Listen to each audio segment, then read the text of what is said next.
Tanggap! Pernah nggak sih kalian dengar berita tentang jalan yang tiba-tiba ambles atau rumah-rumah yang hancur tertimbun tanah? Yap, itu adalah salah satu contoh dari bencana longsor. Bencana longsor bukan hanya soal tanah yang bergerak, tapi juga soal nyawa, rumah, bahkan masa depan yang ikut tergeser. Di video ini kita akan bahas apa itu longsor, kenapa bisa terjadi, dampaknya, dan tentu saja gimana cara kita mencegahnya. Yuk langsung kita lihat realitanya di lapangan. Karena fakta itu nggak cuma teori, kita mulai dengan melihat kasus nyata yang terjadi di Indonesia. Cuplikan ini hanya beberapa dari banyaknya peristiwa longsor yang terjadi setiap tahun di Indonesia. Menurut BNPB, lebih dari 1.000 kejadian longsor tercatat setiap tahunnya, terutama saat musim hujan tiba. Oke, tapi sebenarnya kenapa sih tanah bisa longsor? Pertanyaan bagus, sekarang kita kupas tuntas. Faktor-faktor yang bikin longsor bisa terjadi. Gak cuma alam, tapi juga ulah manusia loh. Oke, kita mulai dari faktor alam sebagai faktor utama longsor. Yang pertama disebabkan oleh lereng yang tidak stabil, kedua curah hujan tinggi, dan ketiga aktivitas manusia yang tidak ramah lingkungan nih sobat. Betul, tapi jangan lupa manusia juga ikut andil. Contohnya yaitu penebangan hutan dan perubahan penggunaan lahan yang dapat mengubah karakteristik lereng serta meningkatkan risiko. Jadi, kalau semua itu digabung, bisa dibayangkan dong betapa rentannya suatu wilayah terkena longsor. Nah, setelah tahu kenapa bisa terjadi, sekarang kita lanjut ke apa saja sih dampak yang ditimbulkan. Karena bencana itu bukan cuma bikin tanah bergeser, ada dampak yang dirasain langsung oleh masyarakat loh.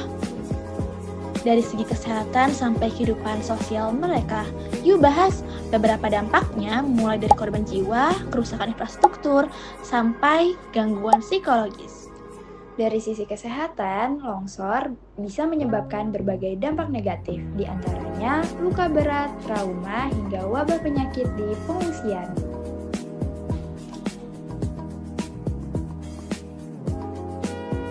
Nah, sedangkan secara sosial, warga bisa saja kehilangan tempat tinggal, pekerjaan, atau bahkan keakses pendidikan dan layanan kesehatan. Duh, berat ya dampaknya. Tapi tenang, ada cara untuk mencegah atau setidaknya mengurangi risiko ini. Nah, sekarang bagian pentingnya nih, apa aja sih langkah-langkah mitigasi yang bisa kita lakukan? Bukan cuma tugas pemerintah loh, kita juga bisa ambil peran. Bener banget nih Sobat Tanggap. Dan kabar baiknya, longsor bisa dicegah. Kuncinya mitigasi. Langkah-langkahnya antara lain sebagai berikut. Yang pertama ada analisis resiko. Lakukan analisis resiko terhadap daerah yang berpotensi mengalami longsor. Identifikasi faktor-faktor penyebab dan tingkat resiko yang terkait. Kedua, perencanaan tata ruang. Implementasikan perencanaan tata ruang yang memperhatikan faktor-faktor risiko longsor. Hindari pembangunan di daerah rawan longsor. Dan yang ketiga, sistem peringatan dini. Bangun sistem peringatan dini untuk memberitahu masyarakat secepat mungkin jika terdeteksi potensi longsor. 4. Konservasi tanah. Melakukan kegiatan konservasi tanah seperti penanaman pohon dan vegetasi lainnya untuk meningkatkan stabilitas lereng.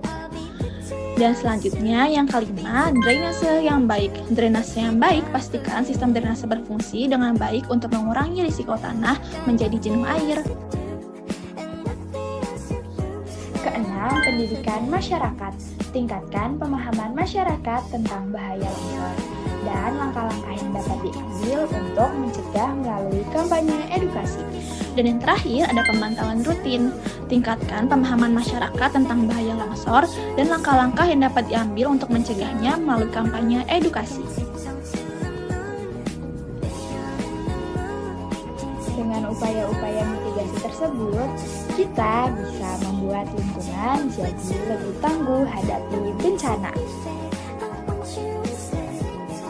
Nah, yang penting semua pihak terlibat, mulai dari pemerintah, relawan, hingga masyarakat itu sendiri.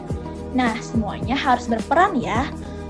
Oke, sudah lengkap nih semua pembahasannya, saatnya kita simpulkan. Longsor memang nggak bisa dicegah sepenuhnya, tapi dengan mitigasi yang tepat, kita bisa mengurangi risiko dan dampaknya. Ingat, bencana memang datang tanpa diundang, tapi kesigapan adalah tanggung jawab bersama. Jadilah masyarakat yang siaga, Sadar dan peduli bencana.